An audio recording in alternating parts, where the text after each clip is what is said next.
അസ്സലാമു അലൈക്കും. അങ്ങനെ നോമ്പ് 15 ആയി. പറഞ്ഞ് ദിവസങ്ങൾ പോയത് അറിഞ്ഞില്ല.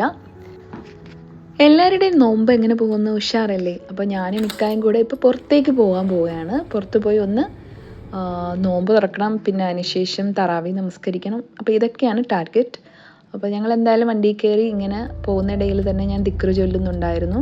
കാരണം എന്തൊക്കെ റിവാർഡ് കിട്ടുന്നോ അതൊക്കെ അങ്ങ് മേടിക്കുക എന്നുള്ളതാണ് എൻ്റെ ഇപ്പോഴത്തെ ലക്ഷ്യം. അങ്ങനെ ഞങ്ങളിപ്പോൾ മോളെ വെയിറ്റ് ചെയ്താണ് ഇരിക്കുന്നത്. മോളിപ്പോൾ ദുബായിലാണുള്ളത്. അങ്ങനെ മോളെയും കൂട്ടിയിട്ട് ഞങ്ങൾ നേരെ ചെന്നത് ദുബായിലുള്ള പാനൂർ റെസ്റ്റോറൻറ്റിലേക്കായിരുന്നു.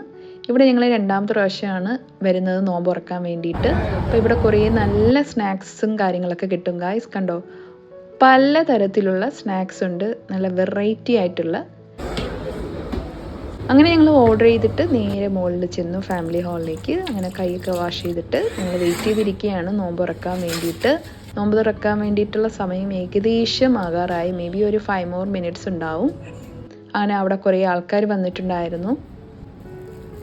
അപ്പോൾ എല്ലാം പ്രിപ്പയർ ചെയ്ത് അവർ വെച്ചിട്ടുണ്ട് നോമ്പ് തുറക്കാനുള്ള സ്നാക്സും കാര്യങ്ങളൊക്കെ. പ്ലസ് ഞങ്ങൾക്ക് ഇഷ്ടമുള്ള സ്നാക്സും ഓർഡർ ചെയ്തു. അങ്ങനെ ബാങ്ക് കേൾക്കാൻ വേണ്ടിയിട്ട് വെയിറ്റ് ചെയ്തിരിക്കുകയാണ് ഗായ്സ്. അങ്ങനെ ബാങ്ക് കേട്ടു. അൽഹംദുലില്ലാ, നോമ്പ് തുറന്നു, പഠിച്ചവൻ്റെ കൃപ കൊണ്ട്. അത് കഴിഞ്ഞിട്ട് ഞങ്ങൾ ലൈറ്റായിട്ട് ഫുഡ് ഓർഡർ ചെയ്തു. ഞാൻ ഓർഡർ ചെയ്തത് ഈ കുഞ്ഞിപ്പത്തലെന്ന് ചിലർ പറയും, ഞങ്ങളുടെ നാട്ടിൽ ചക്കോലി എന്ന് പറയും. അതാണ് ഓർഡർ ചെയ്തത്. അതൊക്കെ കഴിച്ചിട്ട് ഞങ്ങൾ നേരെ തറാവി നമസ്കരിക്കാൻ വേണ്ടിയിട്ട് പുറത്തേക്ക് പോയി പള്ളിയിൽ. ഞങ്ങൾ നേരെ ചെന്നത് ജബീൽ പാലസിനടുത്തുള്ള ജബീൽ പള്ളിയിലേക്കായിരുന്നു. അപ്പോൾ അവിടെ ആകുമ്പോൾ കുറേ സൗകര്യങ്ങളും കാര്യങ്ങളൊക്കെ ഉണ്ടാകും. കുറച്ച് വലിയ പള്ളിയാണ് കേട്ടോ ഇവിടെ.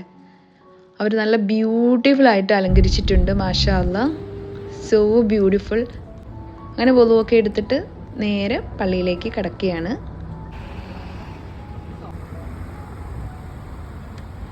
വാവ്. അങ്ങനെ നമസ്കാരമൊക്കെ കഴിഞ്ഞ് പുറത്തേക്ക് ഇറങ്ങി ഞങ്ങൾ വീണ്ടും വീട്ടിലേക്ക് തിരിക്കുകയാണ് ഗായ്സ്. അപ്പോൾ ഇന്നത്തെ വ്ലോഗ് ഇത്രയേ ഉള്ളൂ. നിങ്ങൾക്ക് എൻ്റെ വീഡിയോ ഇഷ്ടപ്പെട്ടുവെങ്കിൽ ലൈക്ക് ചെയ്യുക, ഷെയർ ചെയ്യുക, സബ്സ്ക്രൈബ് ചെയ്യുക. പിന്നെ വേറെ എന്തെങ്കിലും വീഡിയോ കണ്ടൻറ്റ് നിങ്ങൾക്ക് ഞാൻ ചെയ്യണം എന്ന താല്പര്യം ഉണ്ടെങ്കിൽ കമൻറ്റ് ബോക്സിൽ കമൻറ്റ് ചെയ്യുക. അപ്പോൾ വീണ്ടും മറ്റൊരു വീഡിയോ ആയിട്ട് വരുന്നവരെ Tata. Thank you for watching.